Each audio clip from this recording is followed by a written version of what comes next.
వృద్ధి కలగజేయవాడు పైనున్నాడు, ఆశీర్వదించువాడు పైనున్నాడు, విడిపించువాడు పైనున్నాడు, బలపరచువాడు పైనున్నాడు, దయచేయవాడు పైనున్నాడు. ఇది చేయకపోతే దేవుడు అది చేయడు. నీకు చేస్తే సాతాను కూడా చేయాలి. నీకు చేస్తే ఎవరికి చేయాలి? నేను ఎన్ని దోషములున్నా దేవుడు నన్ను ఆశీర్వదించాలంటే నీకంటే ఎక్కువ పాపం చేసింది సాతాను. మరి దాన్ని కూడా దేవుడు ఆశీర్వదించాలి.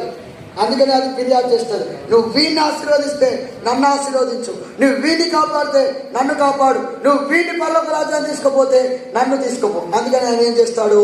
అది ఎలానైనా కడుక్కోదు, నువ్వన్నీ ఏం చేసుకో. అందుకని వాక్యంలో మనం చదివి ఉన్నాం. ఏం పొందాడంట?